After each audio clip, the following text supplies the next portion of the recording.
number one funny man. What? Hey. Make some noise. Ladies and gentlemen, from LA to New York, Chicago to Mississippi, let's give it up for America's number one funny man, Rodney.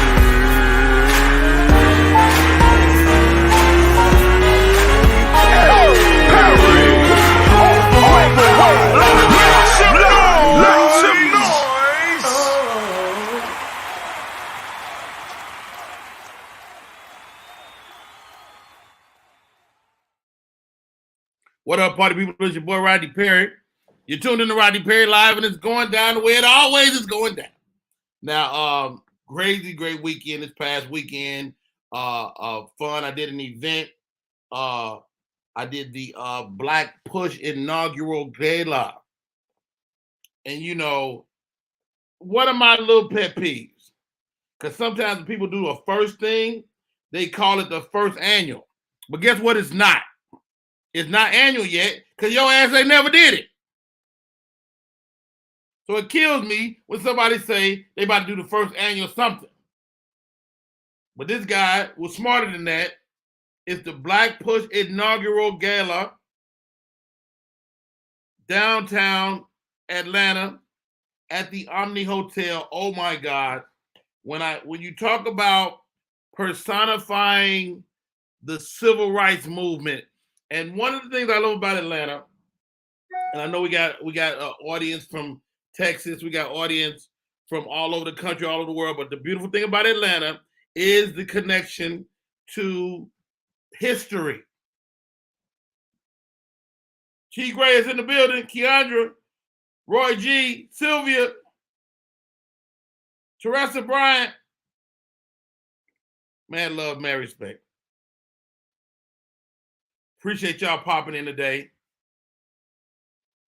But one of the things that I love about Atlanta is the connection to the civil rights movement and the likelihood to end up in a room with some awesome people, whether it be Andrew Young and his people, my buddy Elder Sean Smith, who put this event on. So many great people, man.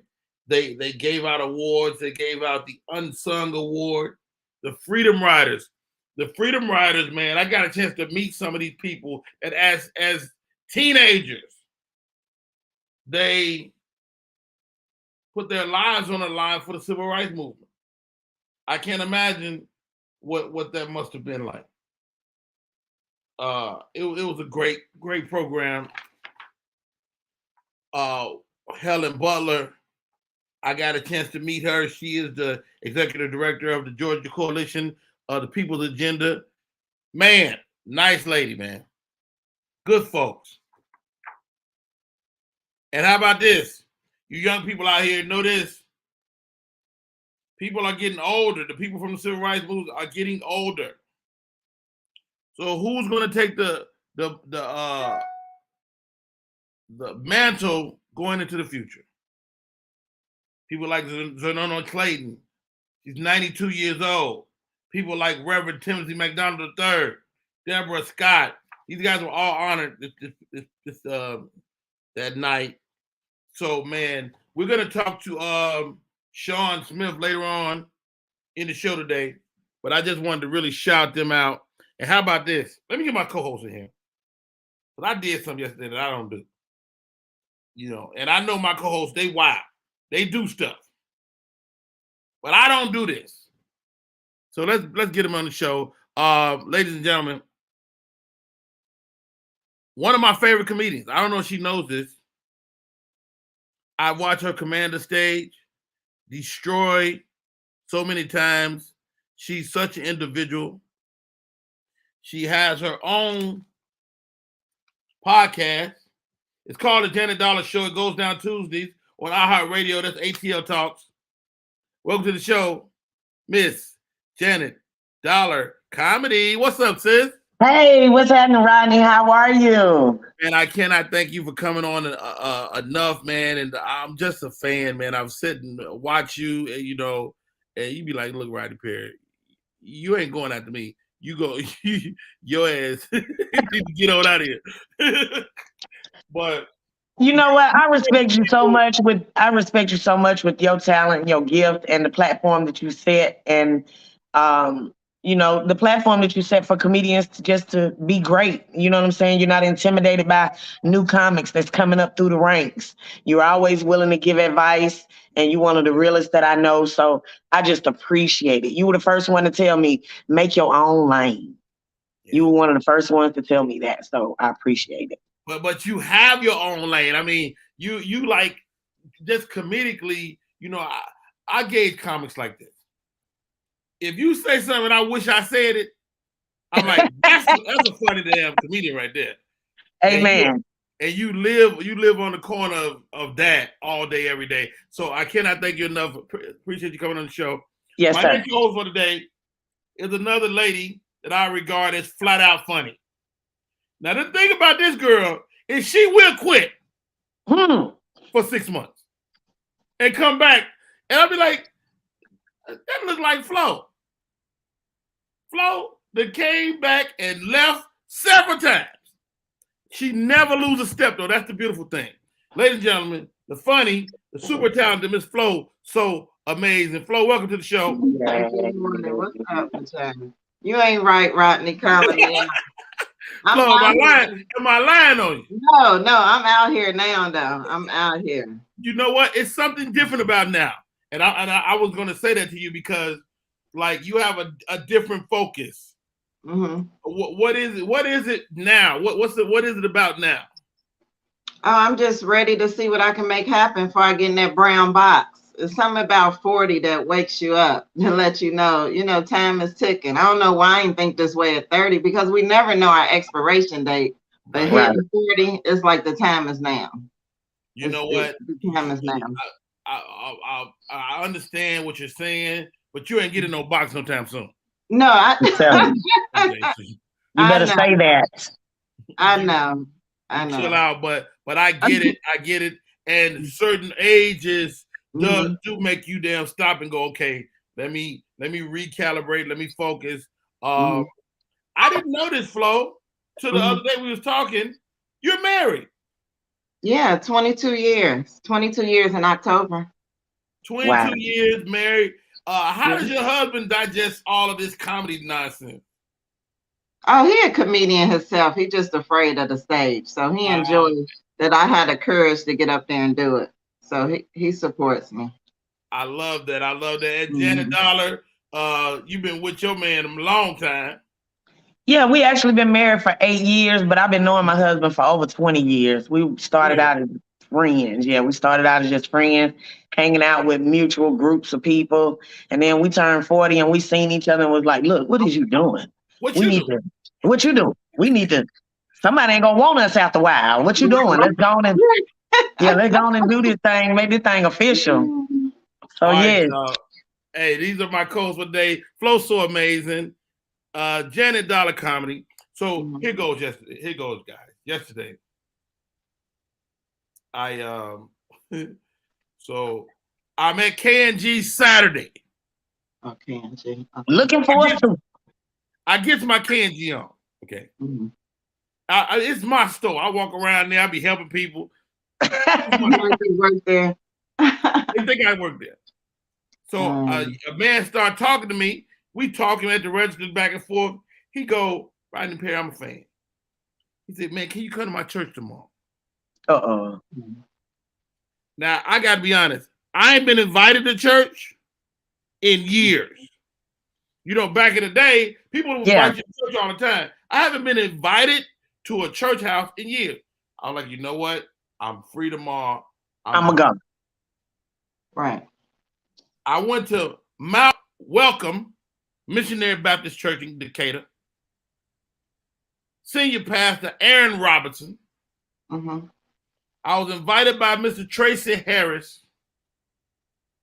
And I said, I'm going to go. Now, I don't be going to church. Yeah. I love the Lord. I love him. But I be staying in my bed, Janet Dollar. Yes. I think COVID changed the game. A lot of people don't go to church like Baby, people. COVID made everybody realize that you really don't need the church house. You can get your own personal relationship, and you can tie it to them folks on the corner at every corner in Atlanta, and you can be all right. That's what people done found out. And sometimes if you're tired, you can get a bottle of water. So I went, man. What you said? Bedside Baptist, Keandra says. Exactly. So here goes. I go to church. Well, I wake up. Well, I had to give y'all the night before I get y'all this, but I'm gonna give y'all just that day first. So I don't open my eyes at 10 a.m.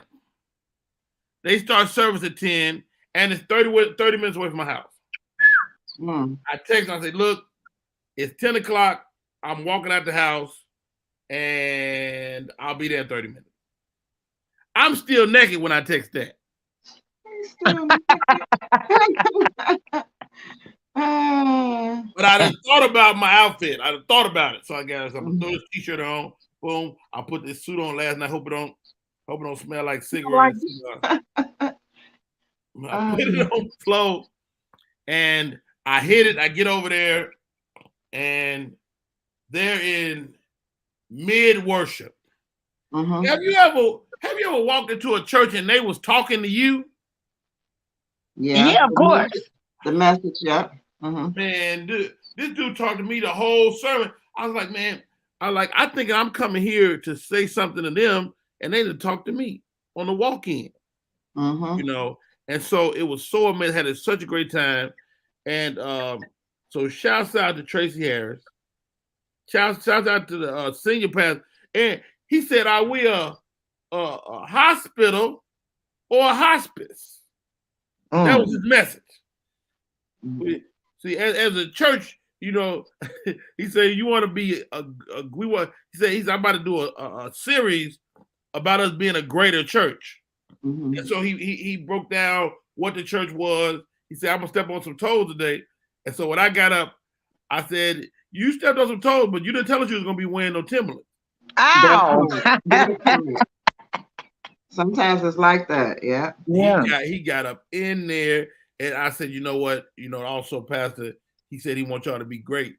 So somebody, I don't know who it is, need to go inside their throat and get that demon out."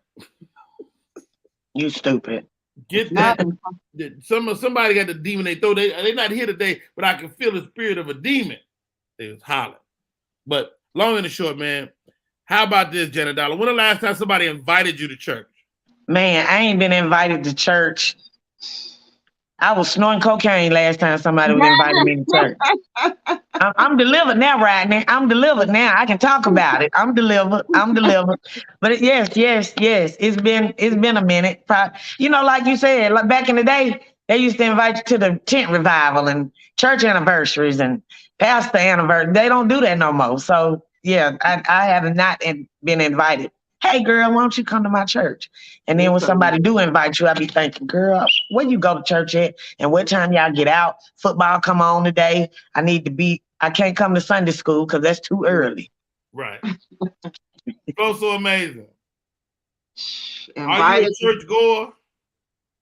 From home, but I used to go to church all the time as a child. I was brought up in church. Okay. Yeah.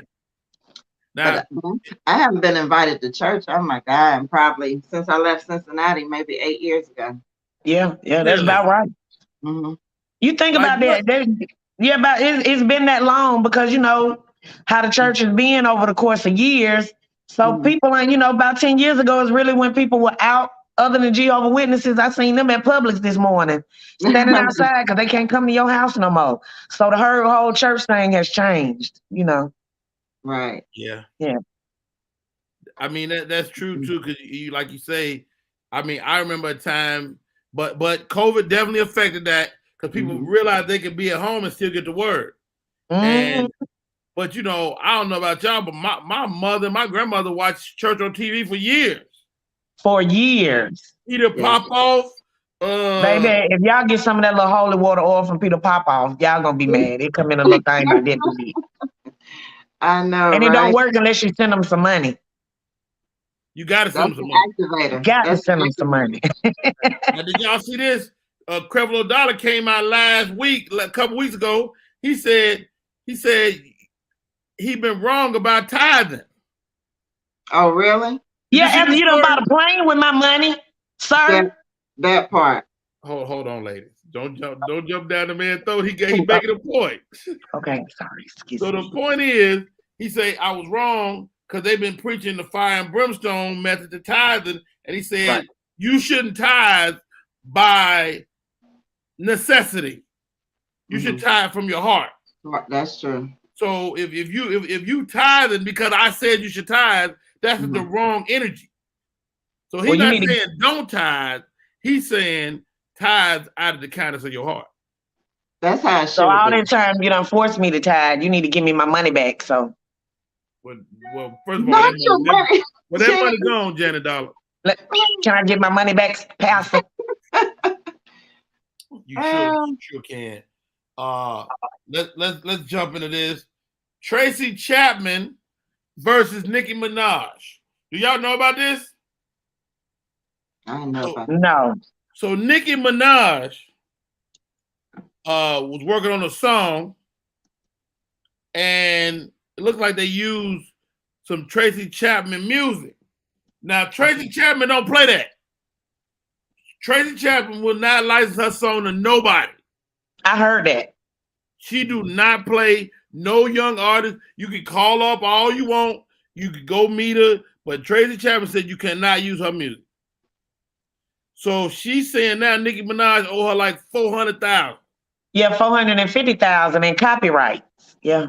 I mean, how did that work? Anybody understand that? She just don't like sharing. It's like kids. Don't use my stuff, and if you do, you gonna owe me. Yeah, don't do that. You know, as an artist, you know the word in the street. You know who gonna let you do what and who ain't. You just trying somebody up because you don't think Tracy Chapman will slap shit out you. That's what you think. Tracy Chapman look like she slapped the shit out you. I'm talking about Tracy Chapman. Look, help! I need help. She look like she will slap. Come here, come help me because Tracy finna slap shit out me. Yeah, she look like she will slap shit out you. Hey, she need to pay her money. She need to pay that girl her money. Yeah. Now, here's another money situation. And you think that, Janet, you a podcaster. We podcasting right now. But podcasting is real. It is. This young lady, Tasha K, she's a blogger. She got a podcast. She just lost a lawsuit to Cardi B. Right? I don't know exactly what she said to Cardi B, but it was something slanderous and defamation. She owed Cardi B like $4 million. And she ain't got but $80 in her bank account. She don't look like she lost her money long at all. No, it don't. It just look like she be talking about people. Her little house, she had to put her house up to get rented and move into an apartment just so she can start working on this Cardi B debt. Wow. Oh, yeah, because I heard she did an appeal and they was like, no, ma'am, you gonna owe her that money for the rest of your life. Yeah, I was gonna say, so even though she don't have the money, she still got to pay up, huh? I mean, you can't get blood from a turnip, but they can garnish anything you make. Okay. So even if she blow up and she's able to say she get $250,000 and she's able to say, you know what, I'm gonna just buy me a house and a car and I'm gonna be cool. You ain't even gonna be able to do that because as soon as you get something in your name, they coming for it. Okay. Ain't that something? That's ugly. She messed up. I mean, I never heard of Tasha K, but as I was reading about this whole case, man, and you know, generally you can say what you want to say, but you have freedom of speech, but you do not have freedom of consequences. Like just because you can say it, don't mean you should say it. Have you ever had to think about that flow? Especially people ask me that all the time as a comedian. Are you worried about what people think? I don't know. Are you? Flo? Not really. No, I done gave up. I used to. I gave up. I mean, you know what I'm saying? I don't want to be too. I just want to be me, and I'm gonna have my tribe that like follow me, and the people who don't like it, they can fall off and not come to the next show. So I'm free out here now. I used to. Amen. No, I get that completely, man. But how about this? And what we have to consider as talent is that as you get more and more famous and have more and more entities, like Dave Chappelle can say stuff that Kevin Hart can't say, because Kevin is more linked into sponsorship. Mm-hmm. You know what I'm saying? Dave been out of the sponsorship world, so he said, yeah. When you're commercial, that commercialism, it allows you to, it's some things that you just can't say. It don't matter how you feel about it. You can't do it because you'll lose a lot based off that. That's why a lot of people like Dave, like you say, it's like almost like an underground, platform that you're on, that you can do whatever you want to do without consequences because you ain't got Chick-fil-A sponsoring you. You ain't got NBC on you or ABC, those major networks that kind of tell you what to do. So.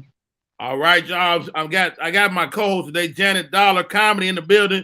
Flow so amazing. Shouts out to LeBaron. Thank you for popping in today. Tommy Girl, I see you. Keandra's chiming in. LeMallet, I don't know what they say. Vita Light. Michelle, thank you for coming in and kicking it. Nina Sunshine. Appreciate all of you guys for always being a part of the show. If you haven't shared the show, share it. I mean, you don't got to share with 50 people. Share with one. And we'll take it from there. You can give them the YouTube link. That's Rodney Perry live at YouTube at Rodney Perry Live. How about this, ladies? The dating scene is crazy. Can a woman be feminine enough? I had this conversation this weekend. My friend, she preaches all this feminine doctrine. Is that the issue between men and women, that women aren't feminine enough? Or am I crazy? I think, to a certain standard, it has become, women are so kind of independent that they've taken on a mannish, approach about things, almost like, I can do it, I can handle it, I gotta handle it. That's just kind of what it's turned into. But I mean, isn't that a woman's right if the guy is not in his position? Right. Yeah.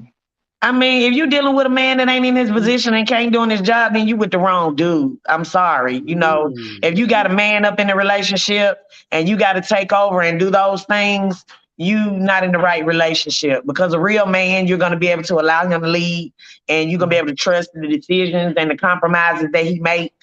But if you in a relationship and you having to take over and tap him on his hand like a 4-year-old and carry on, baby girl, you wasting, you pedaling backwards.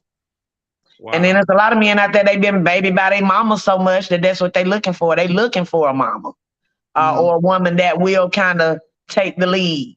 I tell women all the time, find you somebody that's taking care of themselves before. It's a lot of men that moved out their mama house. They moved in with their old lady. They broke up with their old lady. They moved in with their sister. They moved back in with their mama. They got into another relationship. They moved in with their old lady. And at the end of the day, they've never taken care of themselves. They don't even know how to pay bills. They don't know how to make any decisions when it comes to something like that. So when you're looking for something like that, and you're trying to be aligned with the right person, you got to be mindful of that. Because at the end of the day, you'll be taking care of, you'll have another child in your house. Mm-hmm. Wow. And not saying he's not a good person. Yeah, it's just that, he just don't, he just don't know. Ain't nobody taught him. His mama done babied him. His grandmama, the women in his life, everybody. So that's just what it is. And if you in that and you have a problem with it, you need to move on, sis, because that's what he looking for. Wow. Hey, y'all, this is Rodney Perry. You're tuned in to Rodney Perry Live. We're all on all platforms, YouTube, Facebook, Instagram, Twitter. We're not on Instagram. I made that up. We're also on Twitter and, of course, Media Room 360 that takes us out to all of the television networks as well. Flow so amazing. Women are just making more money too now. So that's what makes them feel, you know what I'm saying, so much more independent. But I'm like Janet, if you can't hold your own, then I can't build with you. I mean, you don't necessarily have to match my income, but you have to be able to provide. You have to be able to provide. And you should be working to get, what I want to say. You should be working over the time in the relationship to definitely level up. But women are making more money. Hey, what I always say is that a woman money ain't no good around me. I'm going to take care of everything. and then your money is gravy. You know, but is that a form of control? Flo? Because you're taking care of everything. Yeah. I don't think it's a form of control. I think you're in the right position. The Bible say the man's supposed to provide. Yeah, we really shouldn't be out here paying 50%, but I'm okay with it, but we really shouldn't be. We should be just the helpmate to add to if needed. I tell my daughters all the time, I say, if you got a guy that y'all splitting everything, you got a roommate. That's what you got. Yeah, pretty much. Goodness gracious, man, it's so hard. Tommy Girl says, I also feel that men are not handling the man's role and expect women to treat them like kings, but act like queens. Not queens. Not queens. Hold on. Blow the whistle. Blow the whistle. That's a flag on the play, right? Yeah. That's so interesting to me that is a fact, ladies. Like, I mean, you guys are blessed to have men in your lives and great guys. Like what's different now? Or like, I'm like this. I don't know how I couldn't be suddenly single. My wife and I just celebrated our 26-year anniversary last week. Congratulations. You ever think about that? If I was all of a sudden suddenly single, having to deal with these dudes in this talent pool, wouldn't that be crazy? That would be, I don't even know. You would stand above and beyond, but then you wouldn't even know how to date for real right now, I'm sure. Because you've been, when you're in a relationship so long.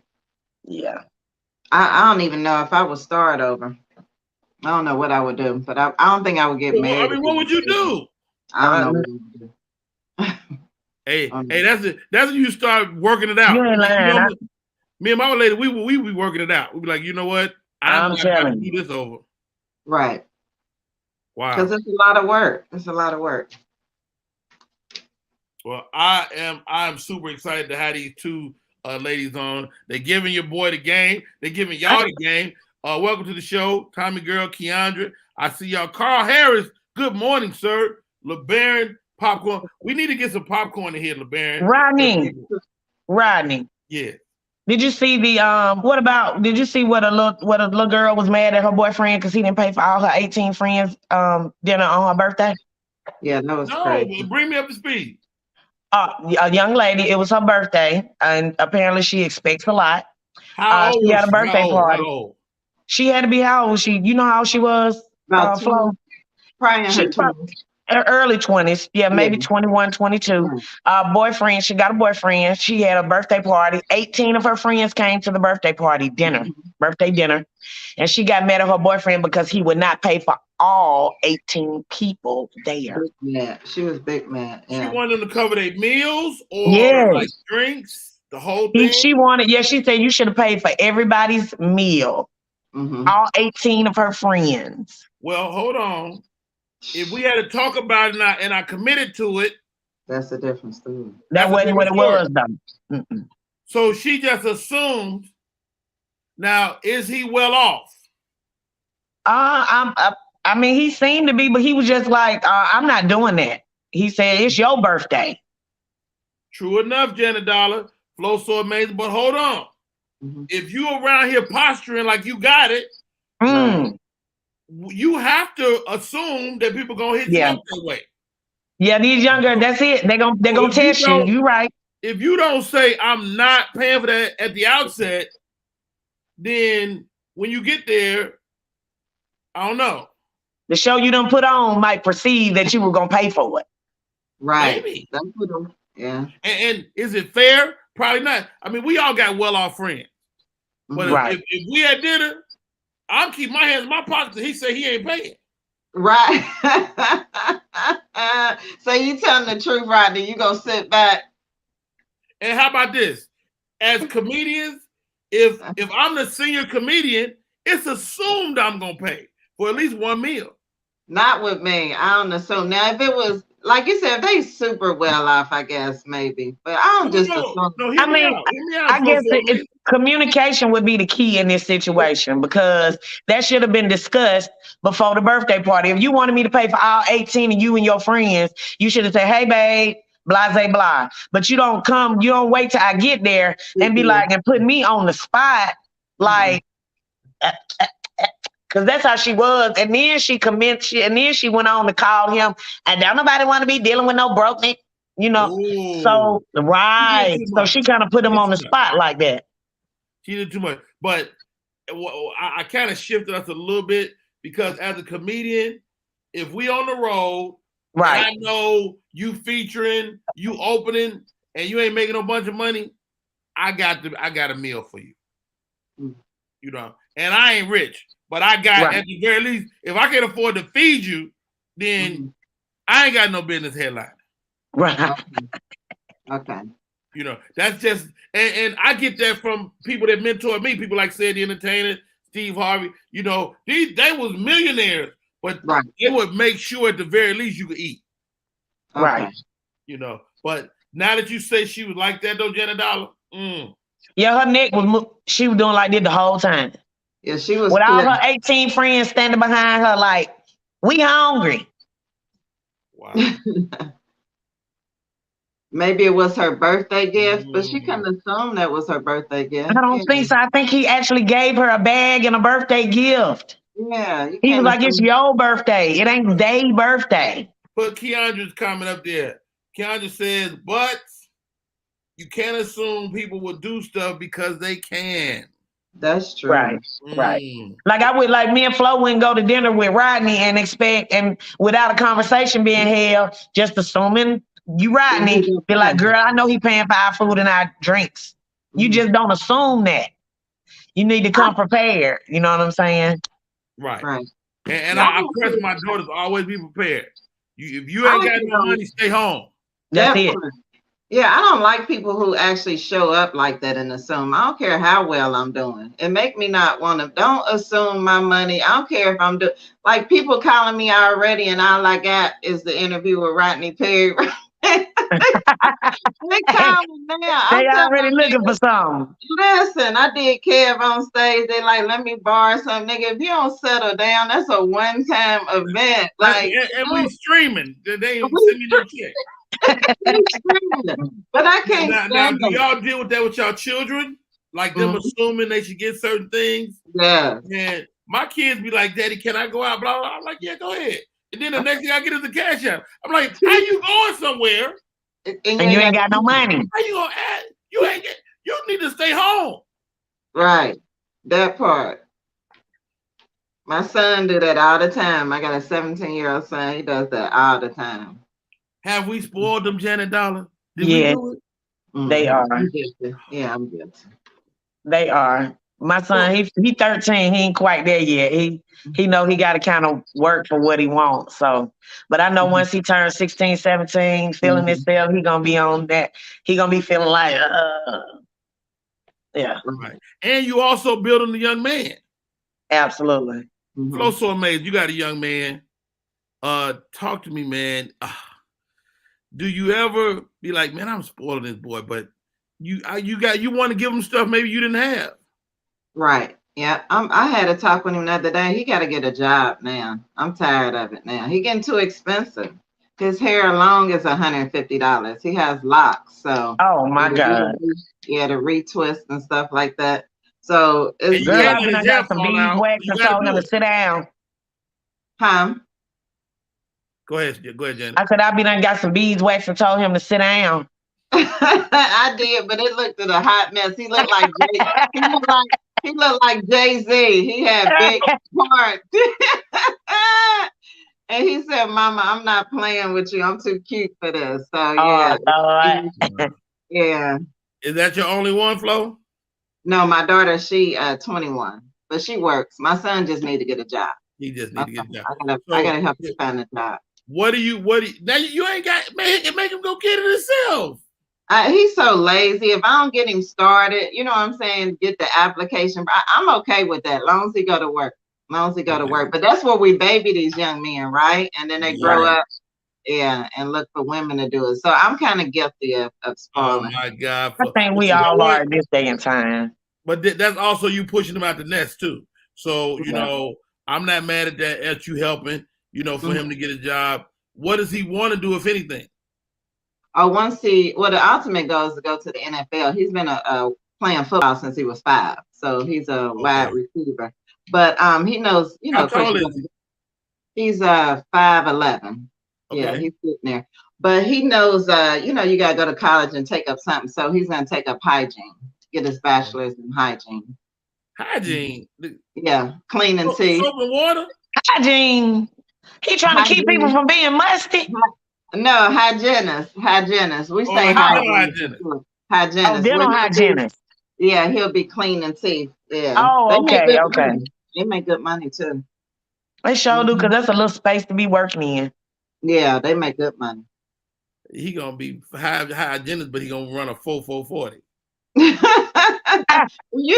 That's the backup plan case. Well, let's hope we don't need no backup plan. That part. But I will say this: keep him on this path, because the average NFL career is only 5 years. Right. So you can make it and still have to make it. Have to live another career. Smart with the money too. Yeah. Yeah, those NFL players now, they smart. They're not playing 15, 20 years no more, because they know their body can't take it. They get that one good contract if they can, they play it and they be gone. Because they need their body. They gotta have you look at Jerome Bettis. He been trying to get himself together for a long time. Everybody loved Jerome. But because he did so much damage to his body, you don't even see Jerome out here in these streets. So, people are learning from that. They learning from that. They ain't playing. They getting that one good contract, taking care of their money, and they sitting their butt down. Right. Yeah, I mean, the wear and tear on your body, especially for football. I mean, basketball players have a long career. Baseball players have an even longer career.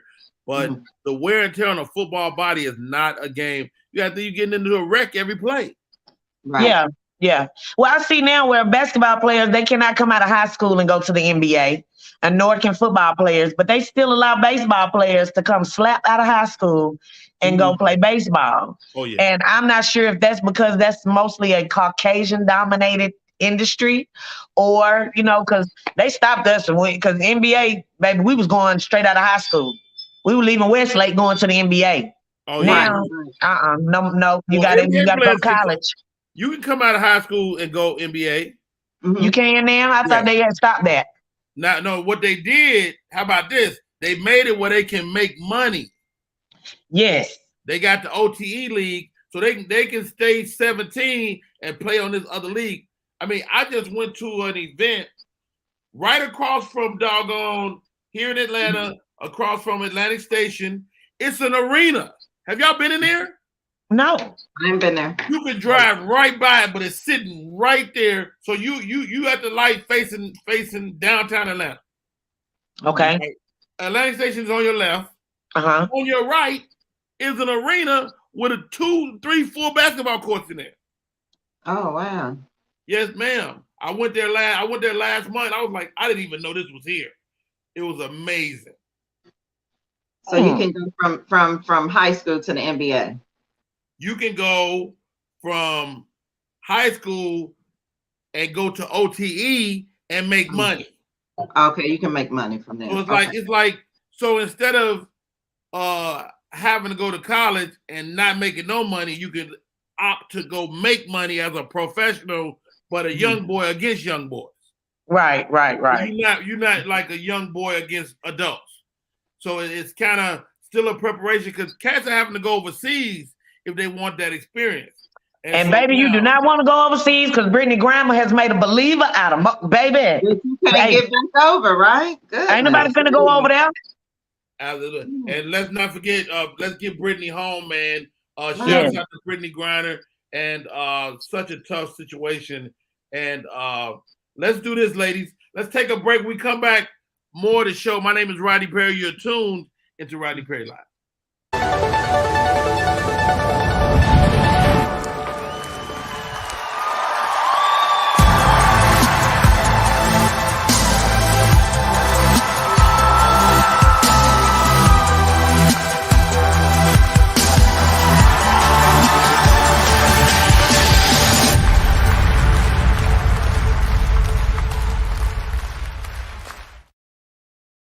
Party people, we are back in full effect. My co-host, rocking with some stimulating conversation. It's time for our first interview of the day. Me and this guy go back many years. He was a writer with us on the Monique Show. He has his own show, his own podcast that he does, I believe, daily. He's a producer. He's a creator. He's a comedian. And he's a Christian. He loved the Lord. I knew him when he was a heathen. Ladies and gentlemen, welcome to the show, Mr. Akatunde Warnock. Rodney Perry. Why you always gotta have that tone when you talk about it? I tell you how much you listen to my show, watch my show. You talking about it come on daily. It's on Tuesdays and Thursdays, Rodney. But I feel like every day I catch it. That's good. Now that's a good one. That's a good one. Because I like what you do though, because your show has many different legs. So you put it up, you stream like I do, but you also go on to the Clubhouse. Yes, sir. And do a version of it there. I love that. That's a great matter of fact. I'm about to turn on my Clubhouse. I'm telling you, Clubhouse is amazing, man. I'm telling you, I like Clubhouse. So talk to me, Ak, man. First of all, thank you for coming on the show, bro. Man, first of all, congratulations for having me on for your show, and thank you for having me on. I appreciate you, man. You always show me some love. You know, we go way back, and of course, we got the most kids in comedy, so we got to stick together. Come on. Hey, I interviewed a young man last week. 27 children, Ak. Whoa. Okay. He still got 18 in the house. What? Oh yeah. But he got 2 wives. Yeah, that's the devil right there. That fella trying to have a heart attack. Yeah. Wait, Ak, what is that? That's the devil. That's a walking stroke. 18 kids in the house and 2 wives, sir. That's pressure. He's a night by himself, put you in the poorhouse. Right. Come on now. I mean, like for real, that's too much now. I got 1 wife. That take a lot right there. To manage 2 women and 18 doggone kids. Yeah, he need to find something else to do with his time. Man, I'm telling you that. Hey, my name is Rodney Perry. Tune in to Rodney Perry Live. I'm talking to Mr. Akatunde. Ak, you got a song on the streets. Please stop sleeping in church. Is burning up the charts. Please stop sleeping in church. Bruh, burning up the charts. Dude, first of all, are you Lil Duval? Because you've been had a music career for a long time. Man, you know what? Lil Duval took things to a whole other level. I ain't there yet, but I would love to get some of them Lil Duval checks. Lil Duval went on tour as a comedian singing songs. So I ain't there yet. I do my little songs at the end. People come for jokes. They don't come for no songs. The songs is just added value. So well, give me your body of work though. You got Please Stop Sleeping in Church. I got Peppermint Gum. I got the Gas Too High song. Back in the day, back in like 2007, I think it was when gas first spiked. I had a Gas Too High song, and that thing was being played every day by morning radio personalities. So that was some good little money right there. And I just like writing songs. I like writing silly songs. I get with good producers who really can produce, and then just write silly lyrics. I love that, man. Yeah, I love that. I mean, you do it all, man. You'll wear a costume. You will put on some hair. First of all, people don't know Akatunde is a master barber. Yes, master barber. And let's not take that lightly. Real life, not no dude that just can cut a little bit. Akatunde is a master barber. So you do your own hair. You age yourself. Man, talk to me about figuring outside the box and all this great stuff. Dude. He said de-age yourself. Let me tell you something. Shout out to everybody who's willing to go gray. I ain't willing to go gray yet. I've been fighting this gray. No, what I'm saying is that you age yourself to play Uncle Frank. Oh, yeah. I'll go up. I can go up 30, 40 years with no problem. You know, because see, a lot of kids. It's amazing to me. But let me say this. A lot of people don't know this right here. First of all, this right here is not my hair. Okay, so I make these right here. I can make right there, Akatunde. Yeah. What you just say? This right here is not my hair. We gonna do that? We gonna talk about it? I'm bold with it. I tell people in a minute. Like I throw people off in a minute. I gotta get Janet Dollar here. I gotta get so amazing. My co-host did not know this. I know the whistle. Bring the whistle, Janet. Bring the doggone whistle. Lord, I done found out this ain't Akatunde hair. Yes. Wait a minute. What? Okay. None of it. Everybody stop. Everybody free. Yes. I'm gonna take us back to the beginning. Yes. Okay. We doing the Monique show. and our hairline is starting to fade. Oh, it's fading quickly. It's fast. Yeah, it was like my hairline was scared of my eyebrows. It was like, stop, stay right there, stay right there, stay over there, and it kept easing back on. Wait, I said, let it go, man. You're a handsome guy. You can go bald. Everybody can't go bald, and you got a good head. Yeah. You're right, Rodney Perry. He told me, and was killing it. Season 2. I came back season 2 with a bald head. Yep. I said, way to go, Art. Yeah. And then the units came out. Yeah. I was like, I ain't got to be bald head. Nope. Art is a master barber, and he could do what everybody can't do. He can install a unit himself. And my daughter taught me how to do it. My daughter and I did the research. Like we went online. I was going to get her to take a class. But then I talked to a dude. He was like, man, you a barber. He said, you can figure it out. So her and I started buying the hair. And before I know it, I started getting really good at it to the point. This is how I know that it's good. That people don't even look at my hairline when I'm talking to them. This is the I've been face to face with you, and it look amazing. They look natural. It really does. It really does. Nothing. I'd be the first one to clown, but I don't even say, like, if you wouldn't have talked about that, I wasn't gonna talk about it.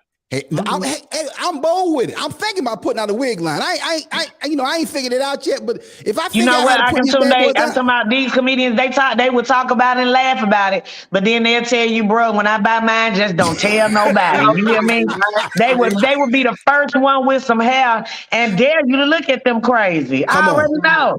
Come on, Janet. I'm gonna tell you right now. I'm gonna mess around and get yours. I'm gonna get mine made just like yours. Baby, get you some Jay-Z hair, honey. I done had the wig glued down, so I know it lift. I'm gonna be upset when I'm cuddling with this nigga in the back lifting up.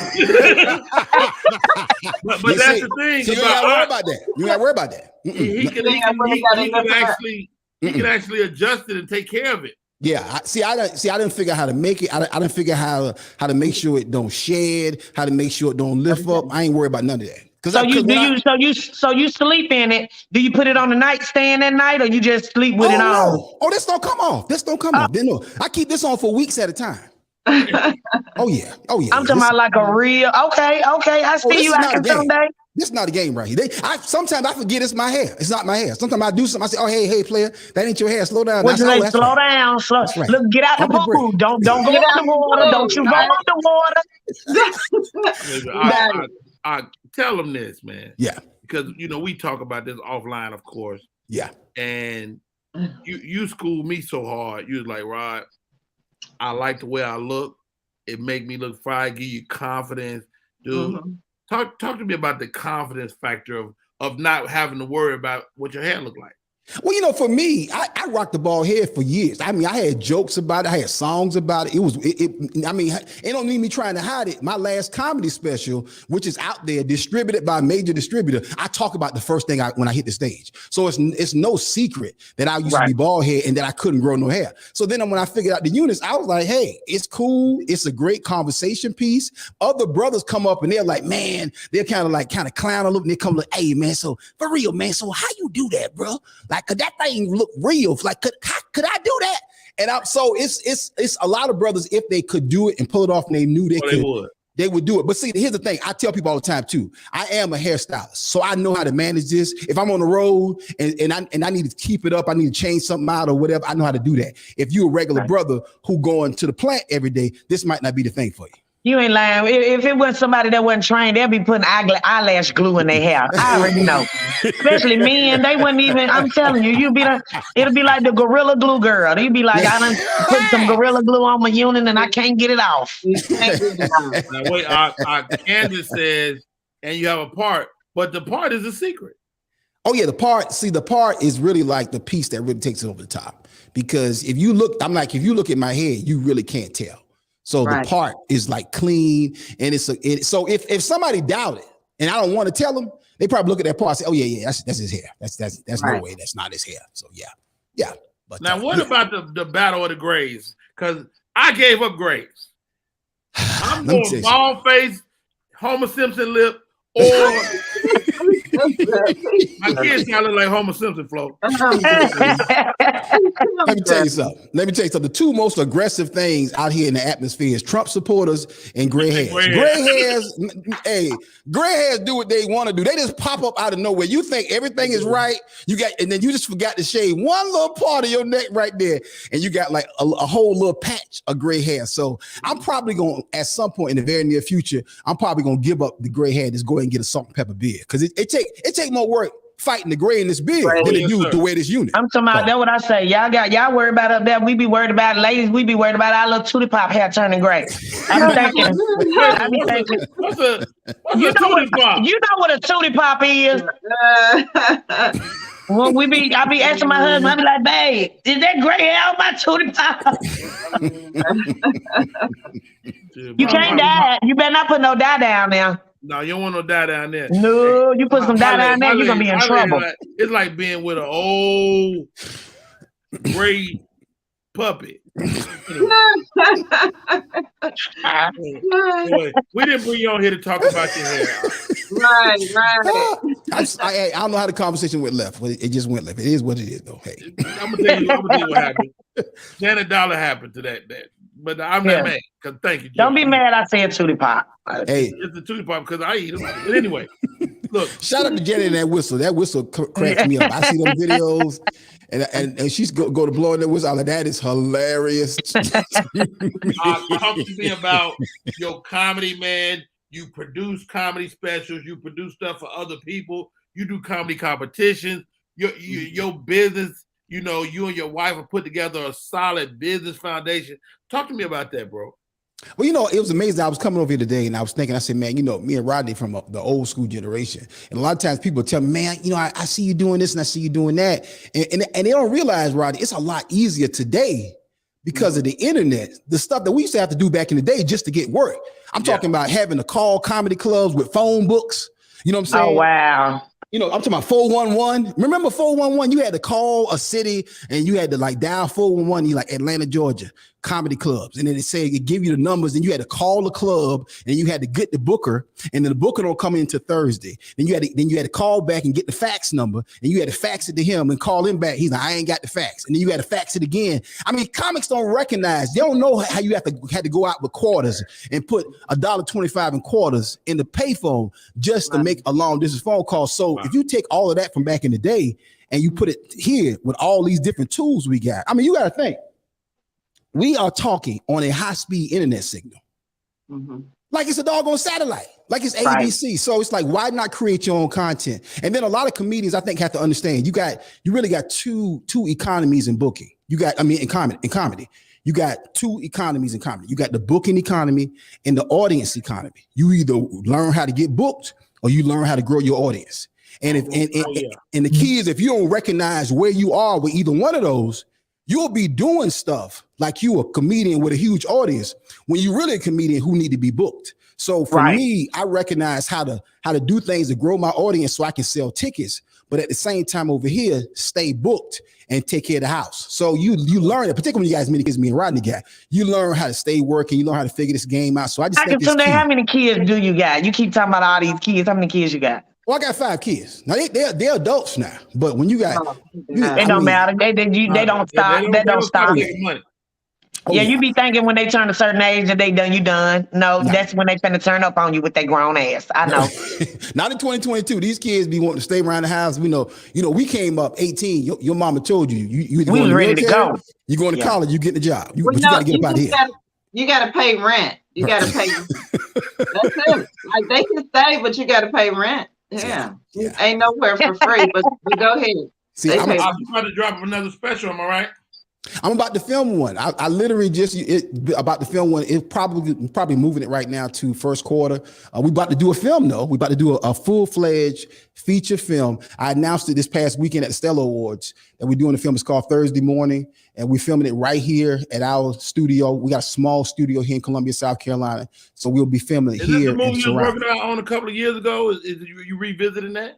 I am revisiting it. COVID kind of held us up, and then I was actually working on another film at the time. But I literally prayed. I asked God, what movie should I do right now? He made clear it was Thursday Morning, and then now with some of the stuff that's going on in the culture, I see why. Wow. Hey man, I would love to be a part of that film. Anything I can do to help you is done. Also, Ak, man, you talk to me about you and your wife and the team y'all have built, man. Oh man, thank you for asking that, man. You know, I've been married now almost 28 years. It'll be 28 years on December 9th. So the best manager I ever had was my wife. And I always say she's my best manager because she know what the numbers need to be. She know how much all the bills are. So she always knew how to keep me working. And so we've been working together. We have having an executive assistant, a full-time assistant, sister named Jasmine, who works with us here in the office. And then my son Jaleel is a contractor. And then we have a few other people who do a lot of different various business in terms of whether it's editing or graphics, animation, and different things. We literally just finished producing the Denny's Hungry for Education Winter Celebration. So we produced that for Denny's 3 years in a row. So what's happened is we kind of have learned, Eunice and I, how to create multiple streams of income in what we're doing, whether it's radio. Right now I'm on the praise party with Pastor Lenny. We're in 21 markets. So you just kind of learn how to continuously stay busy keeping multiple streams without getting off the craft. I always tell comedians, you got to stay funny. You got to stay right. You got to know how to come out in the city and talk about what's going on in the room, in the town, on the TV, whatever. You got to stay funny, but you can do other things along the way. Wow. Right. His name is Akatunde Warnock, fabulous comedian. And how about this? Ain't none of us got no light bulbs hanging in the background. I know, right? Only Rodney Perry. Only. I'm mad. I'm saying to myself, why you ain't got no light bulbs? Rodney, that's a Home Depot light bulb. It costs $30. It looks amazing. It looks nice. It's distance. It's all about distance. Okay. You know what I watch? I watch YouTube videos. I watch YouTube videos of people I don't know, and they got these great sets. I'm like, how they put that together? I'm like, okay, and you just figure it out. Wow. Hey, man, I love it, Ak, man. How do people stay abreast with what you're doing and watch the show? Man, please, y'all stay with me at Comedian Akatunde on Facebook, Instagram, and Out Laughs on Twitter. Twitter's a side chick. I don't mess with it that much, but she's still there. But definitely stay with me on Facebook and Instagram and on YouTube. And then, if you always want to go on my website, IamAkatunde.com. That's how you can book me there. That's how you can get tickets to any of our coming up tours. We start back touring in August. We'll be touring August through October. We stopped to shoot the movie and we'll pick it back up again in January. So just make sure y'all stay in touch with the brother. What about make YouTube? Sure y'all keep supporting Rodney Perry. What about YouTube? YouTube is Comedian Akatunde or the Akatunde Show. Either one will come up. Okay. Wow. Hey, you in Columbia tonight, Akatunde? I am actually here. I'm okay, here. I'm gonna be in when I get done with this, I'm leaving headed your way. I'm doing main stage with Timmy Tim. Get out. You know Yeah, what? I'm doing main stage tonight. Yeah, you know he got that Monday night, so I'm doing that tonight. What time is that? It's at 8:00. You know what, Jen? I'm gonna try to come through there. For real talk. Come on through there so I can blow the whistle. Let that that unit on your head. and you know what? You know what's beautiful about Ak too is that he's a good Christian and he ain't afraid to lie right in front of you. You ain't afraid to lie right in front of you. I can't come into that thing tonight. What? You know, I can tell he got his lie face on. I've been knowing this dude a long time. What you say? You've been knowing him a long time, right? He ain't coming, Janet. That's terrible. That is terrible. Don't look for him, Janet. Okay, that's what Rodney do. Rodney, hey, Rodney, you come to town. Hey, man, I'm gonna be here. I'm gonna be there. You know, hey, yeah. Let me see what I'm gonna do. Let me see what I'm gonna do. And then you call him again. You call him at 5:00. Hey, man, I got your name at the door. Hey, man, I ain't gonna be able to make it. So that's what he talking about. That's what he do. Okay. Are you coming? I'm gonna try. I didn't say I promise. Look. I didn't say I promise. Right. Hey, it went from I'm gonna be there to you know what? My name is Rodney Perry. Kids. My name is Rodney Perry. You tuned in to Rodney Perry Live. That man is Akatunde. He is not coming to see Janet Dawes tonight. We'll be right back after this.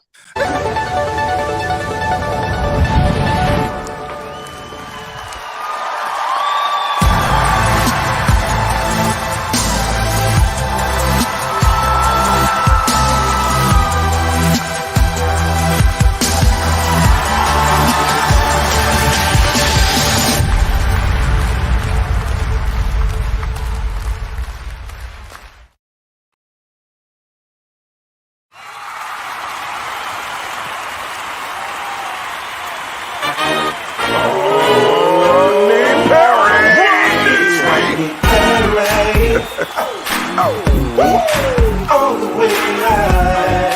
ready for America's #1 funny man. What? Hey. Make some noise. Ladies and gentlemen, from LA to New York, Chicago to Mississippi, let's give it up for America's #1 funny man, Rodney.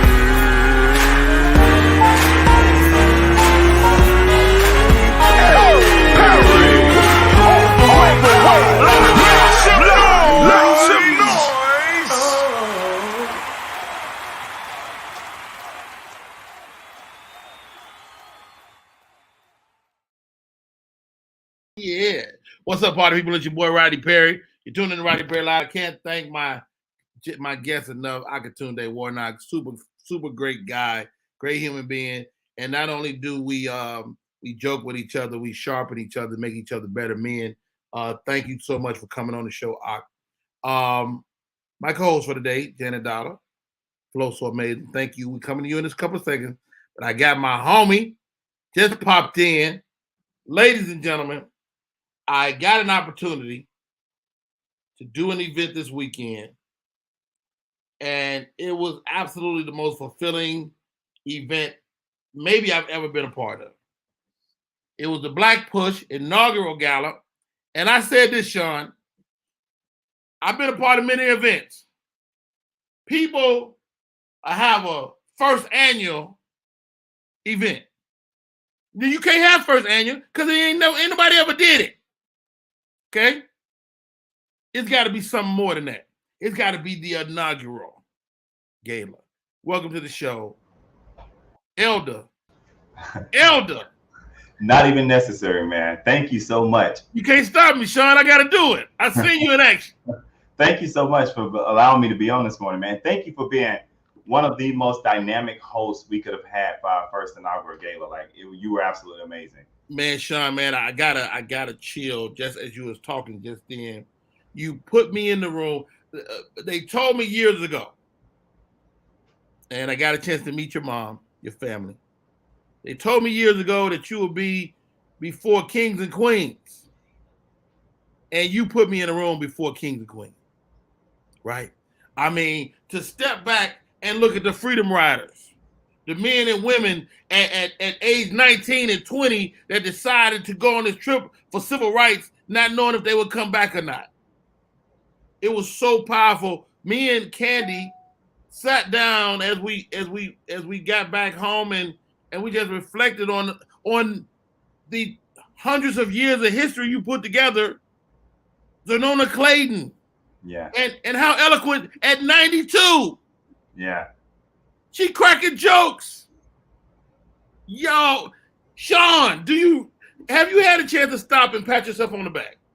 Not yet. So for me, I am in the office today. We're going to have a meeting as soon as I get off of here. And for me, it's been back to work. It's been about making sure that the legacy that we honored on Saturday night, like Zonona Clayton, Ambassador Young, having one of our very own Atlanta's greatest talents, Avery Dixon, perform. He was performing in the VIP room, as you know, and then he performed at the event. We had an awesome night. Deborah Scott, Helen Butler, who helped integrate UGA, where she was one of the first 50 Black students to ever attend UGA. Sandra Williams, Shannon Jones, everybody we honored that night. It was really trying to take the people who were there in the beginning, like Henry Hank Thomas, and bringing it to the people who are currently doing the work now. And I think we did a really good job of that. And like you said, Mrs. Zonona Clayton was still on her P's and Q's at 91. Still talking about the movement and what happened during that time, and still remember it like it was literally yesterday for her, just to be there and to be mentioned by her, to say that I gave a great speech was absolutely amazing. So amazing event. Thank you for everything that you did. Man, you definitely bridged the gap. You made me ask myself the question, have I been doing enough? Talk to me about your call to action and what we need to be paying attention to. What we need to be looking at when we're talking about school shootings and gun control and things of that nature, man. You really kind of awaken fire in me to even know more. Can you educate us a little bit before you go? Yeah, so I mean, some of the things that Black Push stands for, one of the main things, we started out dealing with ex-offenders, helping them get rehabilitated back into the community. And for me, that has expanded to not only helping them get rehabilitated back into the community, but how can we deal with making sure that they don't end up in the system to begin with? How can we deal with making sure their rights are protected when they do end up in the system? And how do we build a society for when they get out of the system that's welcoming of them to come back? We've expanded to social injustice. George Floyd, you cannot be a human and not see what happened to George Floyd and so many other people, Breonna Taylor, so many other people, and not want to step into that. And then when we think about Georgia, let's just take Georgia as an example. Georgia was the beginning of the kickoff of voting new voting laws, right? SB 202 was the first law passed after the election, when we know that in Georgia, we had the most secure election. We had the biggest, highest voter turnout. And we see a lot of different things happening across the country now to stop that. And I think about people like Mr. Nona Clayton, Ambassador Young, who literally gave their life for us, for me, my generation, your generation, my mom's generation, to be able to have access to voting, and for us to not use that fundamental tool is disappointing to me. So how do we galvanize people around that? We're working with Black Voters Matter to help people across the state of Georgia, across the country, to get warrants lifted. If you have misdemeanor warrants, we'll be doing warrant clinics throughout the whole state of Georgia for the rest of the year. And then when we talk about even the last part of it, when we talk about gun violence, I have been changed. You see me wearing my orange shirt today, and on the back of it, it says, "We will end gun violence." I've been changed not only by gun violence in my own family, but by going to Uvalde, going to Buffalo, seeing what they still have going on. I'll be taking a trip probably this week or next week to Highland, Illinois, to talk with families there. And just to know that, like, people have, like, while we moved on with our life, and even while we were enjoying our night on Saturday, there's somebody sitting at a table missing their loved one. And we can do more to prevent that. So we just have to get out. We have to vote. We have to galvanize around it. We have to put ourselves in that situation and think, like, what, one of the greatest verses in the Bible for me is, they asked Jesus, they said, like, at the end of the day, what are the most important commandments? Jesus said that you should love thy God with all thy heart. And the second of all of them, he said, you should love thy neighbor as thyself. And for me, like, I carry the weight of every person's story I've heard, every person that I've ever connected with, every opportunity I've had to go to these different places. I take that back with me, and I take it to the capitals of DC, and I take it to the state halls of Georgia. Like, wherever I'm at, we will take those concerns. And I'm not afraid to let people and call people out. I don't care what side of the aisle you stand on. We have to hold these people accountable, because we stand in line for hours now to give them our vote. The least they can do is be held accountable for the promises they made to us. Wow, well said. His name is Sean Smith. The organization is Black Push. Sean, how do we help Black Push? How do we, just regular people, how do we help? Listen, go to our website. Our website is real easy. It's www.blackpush.org or .org. I mean, you can follow our podcast on there. You can make a donation on there. It's so many different things. You can see, you can volunteer through our website. We've got a lot of people who registered as volunteers, a lot of elected officials, literally, even from Saturday night to today, just over the weekend from the event at the gala. So we need more volunteers. We always need financial support. We always need people who are willing to come in and get on the ground with us, canvas, help us get people out to register to vote. Let's get involved in our society, because if we want our society to look different, if we want our society to change, we have to be the change makers, and we don't have to be elected officials to do so. Sometimes it's just knocking on that door and letting people know that we care about them being registered to vote. It makes a huge difference. Awesome. His name is Sean Smith. The name of the organization is Black Push. And I'm telling y'all, this family is real. Shouts out to your staff, man. Great people, man. They were awesome to us. And Candace says she's volunteering for sure. I see it, and I will definitely stay in contact with you, Mr. Perry. And thank you and Candace for everything you guys do. Definitely, thank you so much, sir. Hey, that man is Sean Smith. Let's take a break. We come back, more show. Sean Smith, man. I'm about to go push somebody. I'm Black. I'm pushing somebody. As Ambassador Young said, we got to keep on pushing. Hey, I'm with that. Black Push, y'all. Rodney Perry, we'll be right back. Type 2 diabetes can have a big impact on your life, but how can it be prevented? Well, the first step is knowing if you have prediabetes, a serious medical condition that puts you at high risk for type 2 diabetes. 1 in 3 American adults has prediabetes, but more than 80% don't know they have it. The good news is, prediabetes can be reversed, and for many people, healthy changes in their daily routine can make a big difference. Take the 1-minute risk test today at doihaveprediabetes.org. We are back in full effect. Yo, welcome to the show. Candace LaToya, join me.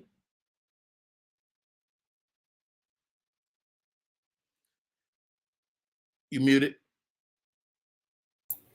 Good morning. You know, it was great to be at that event. You were there sitting right next to me, and the history in that room was crazy, right? Yeah, it was crazy. It was one of those moments. I told you, I felt like I was in a real like civil rights movement in that moment. Like it was just the energy there was amazing for sure. Flo, so amazing. Janet Dollar, join me. Yes, sir. Like the crazy part for me, guys, is these people were 20, 19, right? Like, how do we continue that legacy going forward, in your opinion, Janet? Well, I feel like these kids now they're built a little different. They have their, it's an extreme. The line of kids are extreme. It's either they're ready to be great in politics and freedom fighters and civil rights, and then you got the ones that's out there killing and shooting. That's how extreme the realm is. Right. So these kids now, they move a little slower than we do, but they have their outlook on things are different. They're willing to kind of step out, and whatever they believe in, they're willing to stand up for it and with their chest out. They don't care what people think. That's why a lot of them that's why the LGBTQ SRMP community is so big. Kids don't care what you think about them anymore. They want to live their life to the fullest. They're not concerned with what you think, and they're willing to fight for whatever they think is right. That's why you're seeing them hopefully it's going to be a lot more young kids getting into politics, because they need to put an age limit on the Senate and the Congress. Nobody should be in there fighting for 40 years and you 80, 90 years old and you living in the Old Testament. And you living from when they stole the land and niggas picked cotton. Nobody's living like that anymore. They need to get some new blood in there. These kids, they ready to fight for what they believe and for their community. And that's just what it is. We just got to let them they got to do it their way. We can't push our way on them. That's it. Wow. Well said, Janet Dollar. And the crazy part, you can only be a member of the Senate, the president, or a door greeter at Walmart. Look, but I don't know how to encourage my son to want to stand up when his focus is the PlayStation and lemon pepper wings and crab bags. Like his focus is it's not about the world really. They kind of, But you know what? I think they got to find their own way. Like it'll be something he cares about. Absolutely. You know what I'm saying? Yeah, I was just saying I don't know how to encourage it as a parent. Yeah. But I don't know. I don't know either. We all confused, Flo. I be trying to figure the same thing out with my girls. Yeah. It's like, how do you encourage them to be? But, I think you just got to be there for when they do make the decision to go, okay, you're doing the right thing. Yeah. I also feel like, everybody's not going to be that. That's civil rights. Like it's only going to be a handful of us, right, that make that movement, right? And so, like even like at that event, Rodney, it was not, it was an intimate, small event. It wasn't like 1,000 people or anything, but it was quite a few young people there, like their kids, their grandkids. Some of the artists that performed, the bands, they were young teenagers. Yes. The special guests. So I think they're kind of molding these, these groups of people to kind of continue that legacy. And that's kind of where, we need to kind of continue to pour into those people as well. Wow, well said. Flo. You raising this young man. He owned the game. He loved them wings. Lemon pepper. Lemon pepper. Yeah. Lemon pepper hot. So sometimes I feel like I'm not a good parent when I hear about these young, Black kids who actually paying attention. I'm like, where did I go wrong? Like, I really do. I judge myself. But don't judge yourself. Trust me. So Clayton's 92. You know what I'm saying? Yeah. Like, I don't know if there are any young kids that are embarking on this type of life. Mm-hmm. You know, I read something recently that said each generation change. Like, if you got a generation to struggle, the next generation won't struggle. Mm-hmm. And so if we struggle, your children won't struggle, but it inherently will make them a little weaker because they didn't struggle. Right. So it's like, you don't want to you don't want to have your kids go through exactly what you went through, but at the same time, I mean, you just fighting your previous self. Mm-hmm. Doesn't make any sense. Wow. Well, I think you've done the right thing. As long as we teach our children the right way, it's like the old saying: you teach them the right way, they'll come back to what's been taught to them as adults. So they'll find something that they're passionate about that affects the world, and they just have to do their part. We can't expect them to be no Martin Luther King or no John Lewis. You know what I'm saying? Don't put that kind of pressure on somebody who like lemon pepper wings with hot sauce on them. Don't.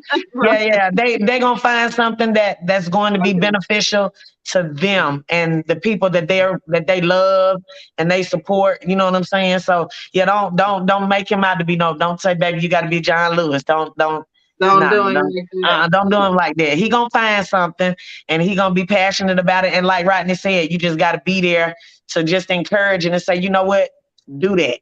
Encourage it. I ain't gonna put my money behind it because I done gave you enough of my damn money.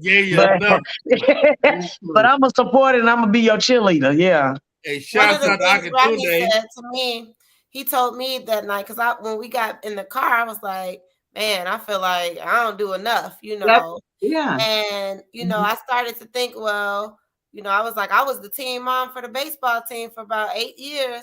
And he said, that's something, because some of those kids needed a ride, back and forth to baseball. And you don't know how that impacted them and how that made them feel. And, you still helped, but just maybe not out there, right, protesting. But, find other ways too to kind of, show him the way and give yourself props for the stuff that you have done.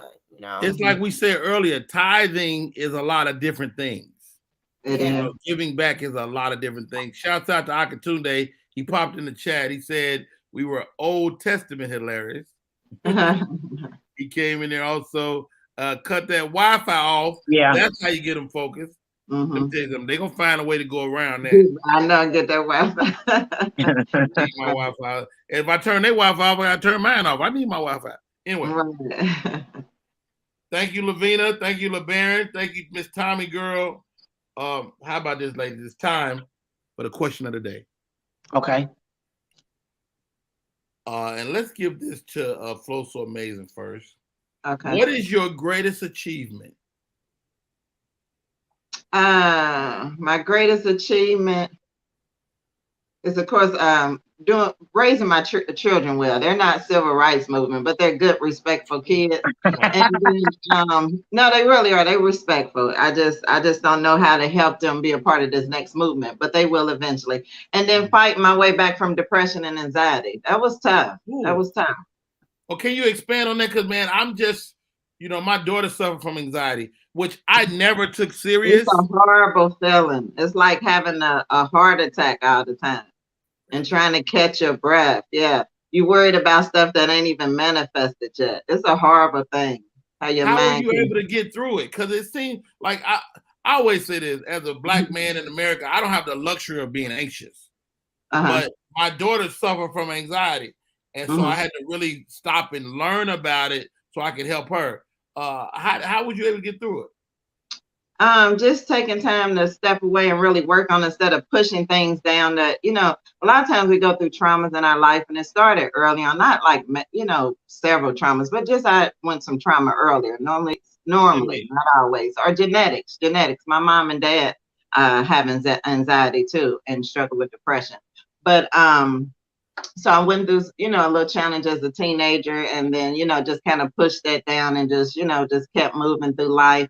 And then I lost my sister in 2017 suddenly. And so it's like everything I pushed down just like, broke and came to surface. So when that happened, I just went into like a deep depression. I stopped wanting to like, entertain and do comedy and just sat around. I call it like a dead man walking syndrome. Like I was just on autopilot. I was going to work, doing what I can to like cook meals, but then I was back in my room with the blinds closed and just didn't want to do anything. Just felt lifeless. So after a couple of years of walking around like that, I just got tired of feeling like I was dead inside. You just get tired. I got tired. And so I said, well, let me start doing the work. So I just started going on YouTube and, researching, different like, videos to watch about how to, get yourself tips to get yourself out of a dark place. And meditation was one thing that I ran into. So I started practicing meditation and just casting down negative thoughts and replacing them with positive. But I tell people it's an everyday thing. It's an everyday thing. So every day you want to take the steps to take care of yourself, do self-care. You know what I'm saying? Look after yourself. Kind of start as mothers, we like nurturers. So we always want to look out for everybody else. When I made my step to start the process of coming back is when I started, just letting, my husband figure out his walk, my kids figure out their walk. I was there, but I just started honing in on ways to get me better. So whether it's through sitting in the park or, exercising, changing the way I eat. I have lost like 16 pounds. Just doing stuff to love on me more. Yeah, just loving on me. Just listen to you talk. I didn't know, of course, what you was going through, but I see your light is bright now. It is. Your light is bright, and thank God. Wow. Right. Wow. There's a young man that recently committed suicide, and I think a lot of times we don't take time to Jack Knight, the comedian Jack Knight. Yeah, we lost him. 28 years old, guys. Wow. Yeah, right. And you just never know what people are going through. So we have to take that time to really work on ourselves, make a commitment to ourselves. You have to become selfish when you're in any mental illness to really come out of it. Wow, become selfish. I love that. Yeah. I'm gonna give you another question, Janet Dollar. What class did you take in school that you still use? Well, it wasn't math because my mama had to fight my math teacher when I was probably in the 5th grade. You're the fighter?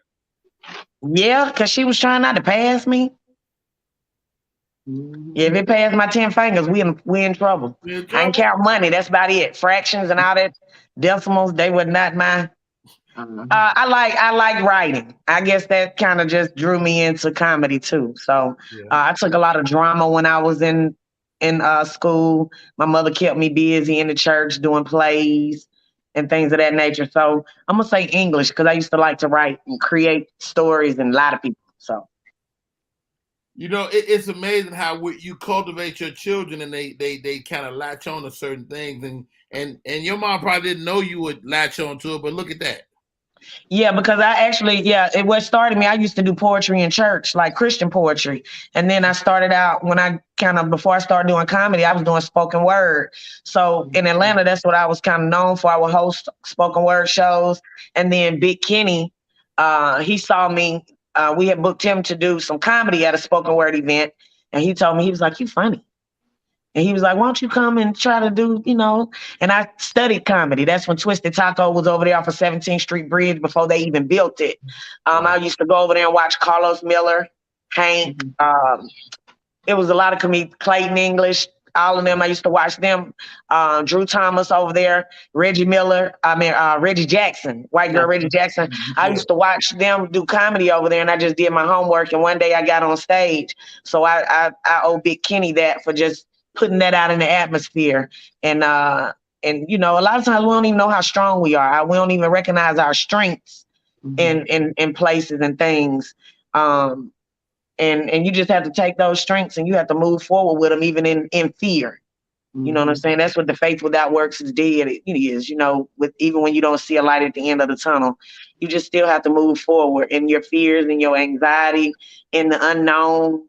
That's just what it is. But in school, I think English was my strongest because I like to write and I like to create. But yeah, when my mama used to make me be in them church plays and stand up and do them Easter speeches, I used to hate it. But she kind of kept me doing that because, you know, back in the day, that's what they did. They kept us out the street. They kept us doing something. And a lot of times the church was the only place that was open all the time for us to be there and have that, you know, that space where people were always saying, you know, you can do this and you can do that.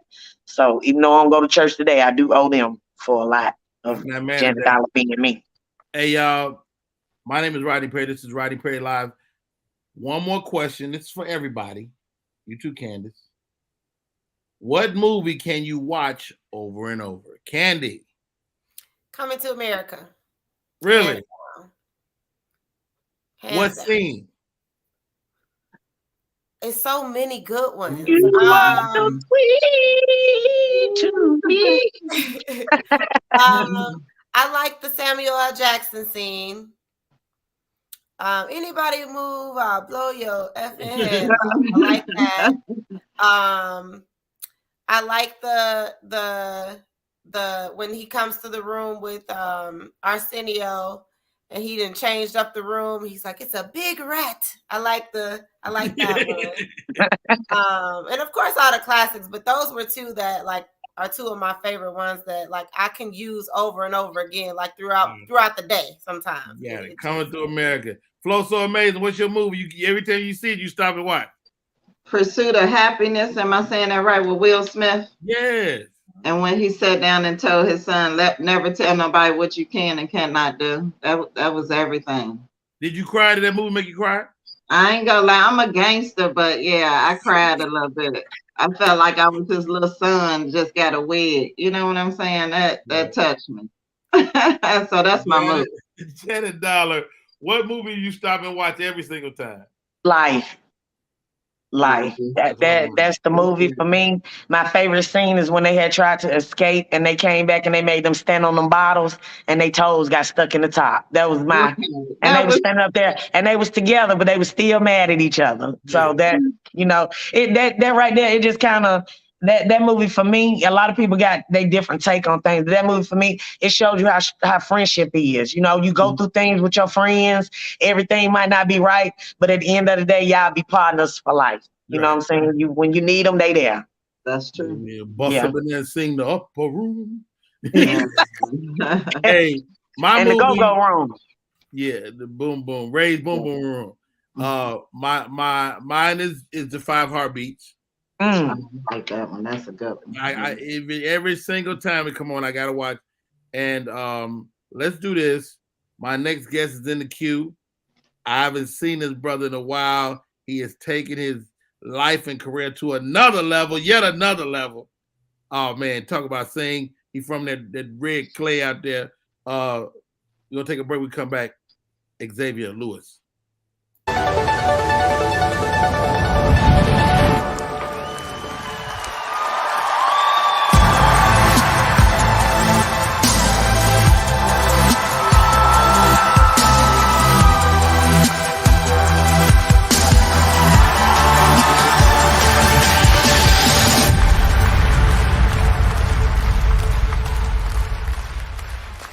Do you love sports?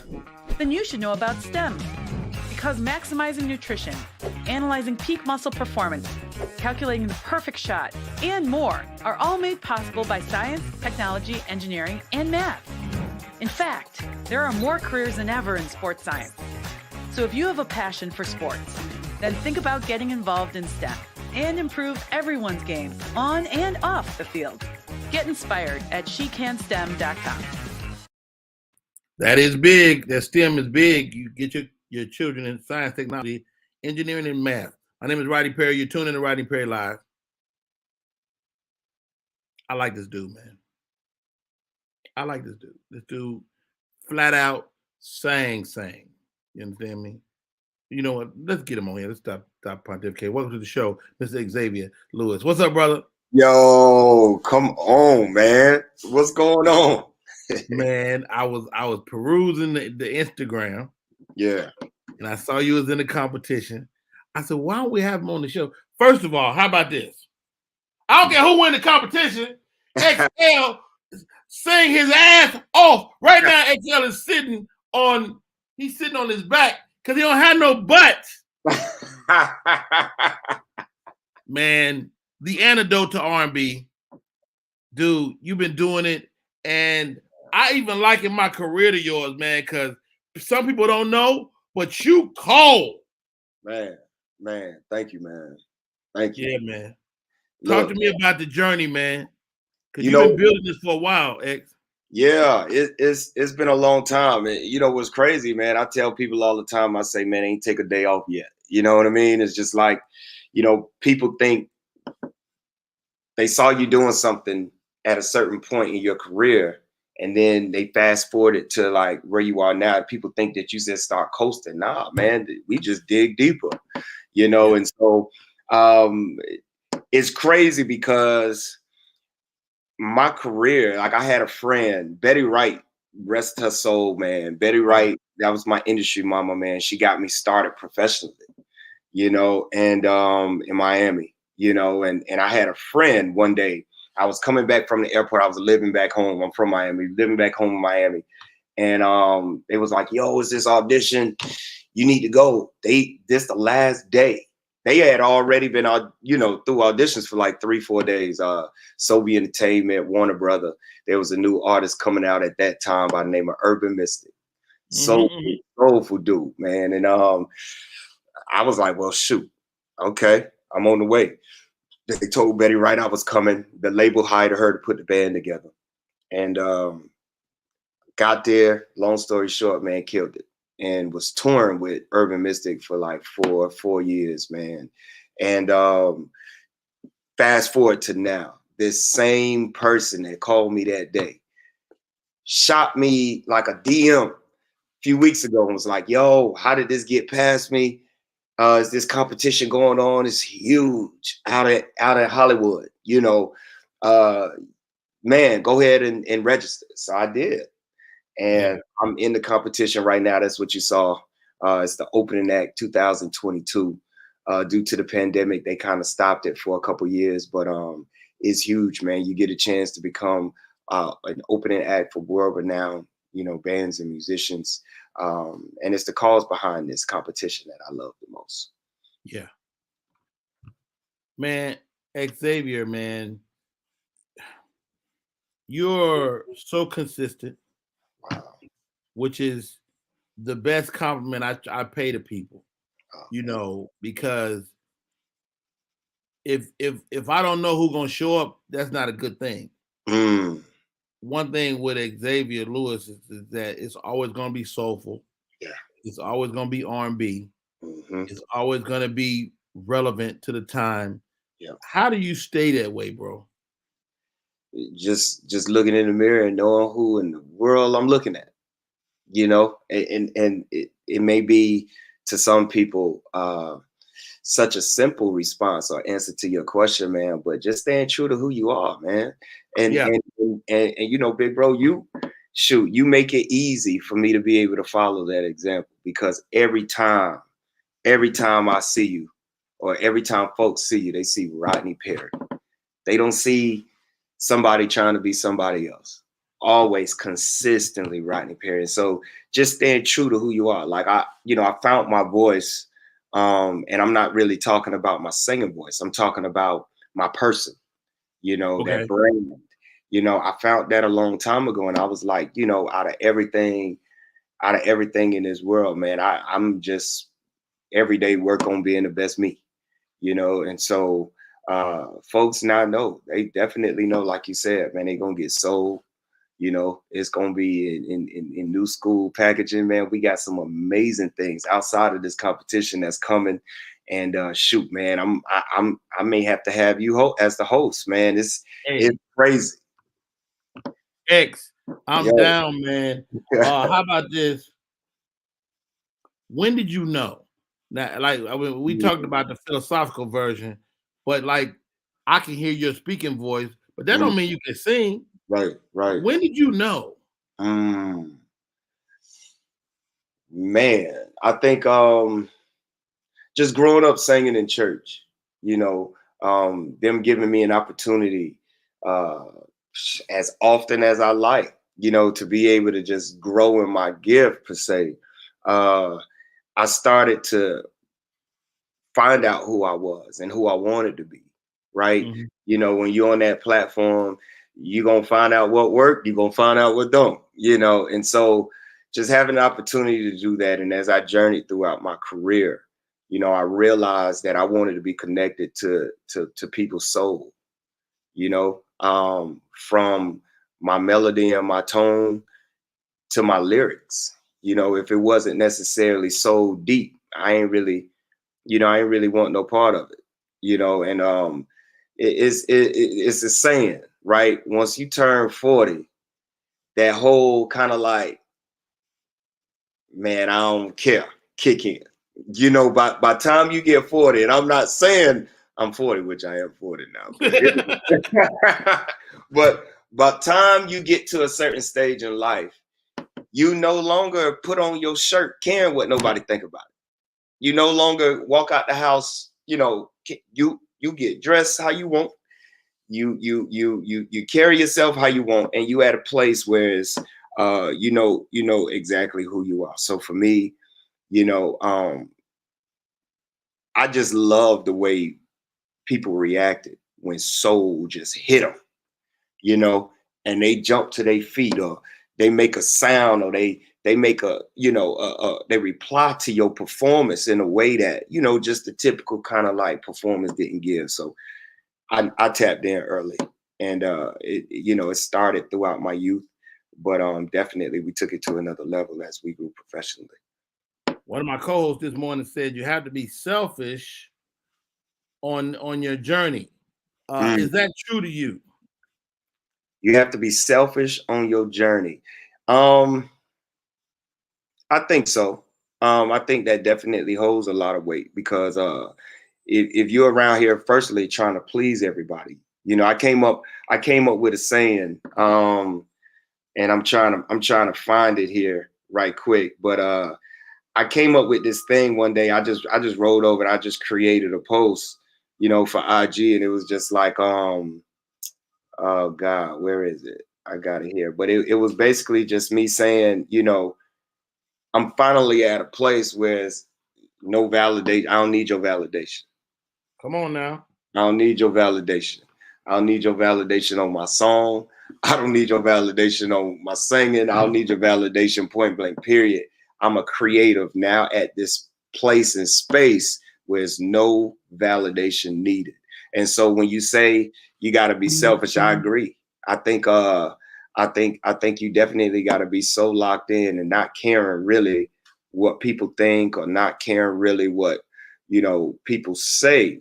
But that comment about being selfish is a thin line too, because you can't be so selfish that you shackle yourself from growing. Because sometimes it's a lot of stuff that the haters gonna say that'll cause you to like step into that next phase of starting. You know what I'm saying? Like, haters put you in the game. You know, we just gotta be willing and ready to be tuned in. See, I don't close my eyes to nothing, you know, my ears to nothing that I hear. So I can't be selfish enough that I block everything out. You know. Hey, X, man, contest is right here upon us. Can you give us a little something? You know what I'm saying? Because my co-host won't come on the screen till you. They say he got to sing. Oh man, shoot, boy, y'all got me waking up. First thing, let me see. Goodness gracious, boy. Let me see, man. One of my tunes that I got this feeling, and I just can't turn it loose, that somebody's been getting in next to you. Yeah. I don't want to walk around knowing I was your fool. Being the man that I am, I just can't lose my cool. All right, now. I'm talking about you better sing. You boy, you better. I don't know if you ever had a whistle blown at you, sir, but that this the same whistle. Thank you, appreciate it. In my defense, X, let me say this. Yeah. I would not put you on the spot unless I knew you could do it. Wow. And I know you that guy. I know you that dude. I've seen it myself up close. I got your music in my rotation. Man, it's an honor and a privilege. How do we support, bro? Well, you know what? Thank you all so much, man. If you go to my IG, Xavier Lewis, the antidote to R&B, and I know that's long as hell, man. So don't worry about it. Xavier Lewis, the antidote to R&B.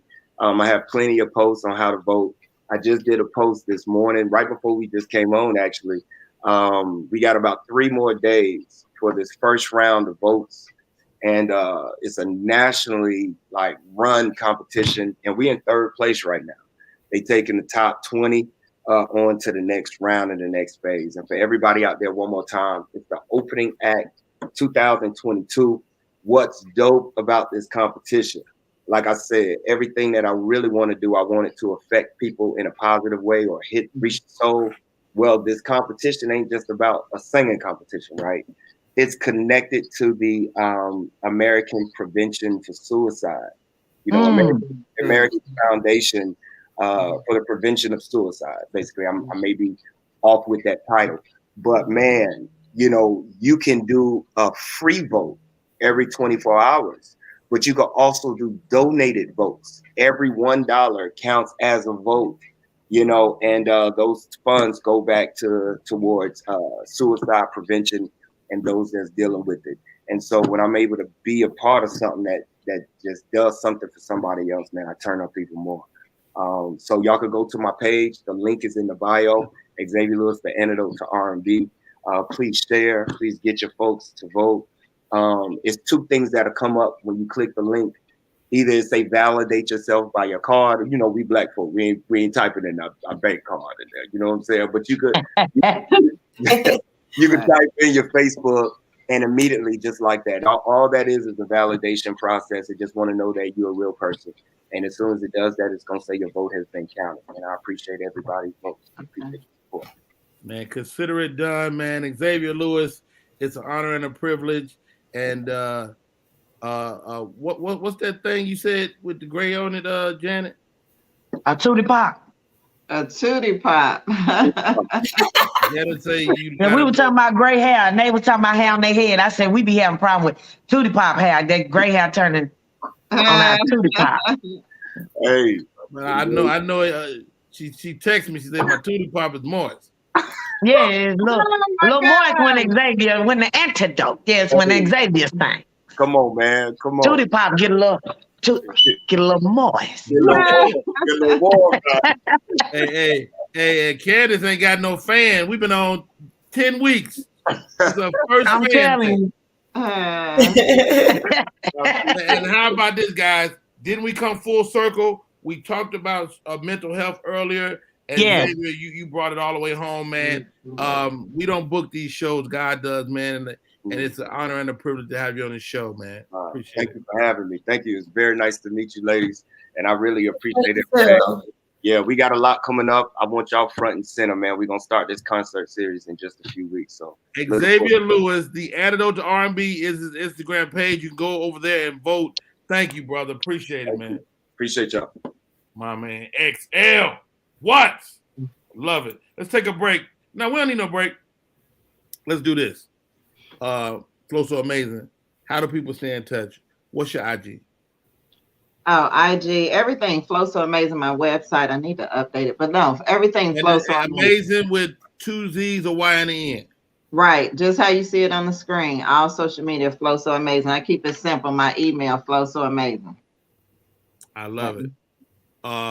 Candace, how do we stay in touch? You can follow me on Instagram at Candace_Latoya, and you can find me on the Rodney Perry Live Show. That's right. Janet Dollar Comedy. Yeah. She said, Janet, that's how you find it? Yep, Instagram and TikTok, Janet Dollar Comedy. I had vowed when TikTok first came out that I would not. I'm too grown to be on TikTok. I will not. I ain't gonna do that. Not me. And now I got probably I got about 1 million, 2 million followers. So really, y'all keep blowing this whistle, baby. It's taking it to a whole nother level. So yeah, please follow me. Got a lot of stuff. If you're in the Columbia area, I'll be in Columbia, South Carolina tonight. Yep, I'll be in Fayetteville, North Carolina on July 29th with Spunky Robinson and Weight Ball. I'll be doing a clean comedy brunch Sunday at Uptown Comedy Corner, the new one on Virginia Avenue. If you're in the area, come holler at me. Yes. Yo, Flow So Amazing is in the building. My name is Rodney Perry. I'm easy to find. I'm at Rodney Perry Live on all social media. Coming up, I got the Virginia Beach Funny Bone 22nd through the 23rd. DC Comedy Loft August 4th through the 6th. Tampa Improv the 12th through the 13th. And Raleigh Durham the 19th through the 21st of August. I'll see y'all in these comedy streets, and hopefully you'll see me. That is our show for today. Hey, Candace, let's get out of here, man.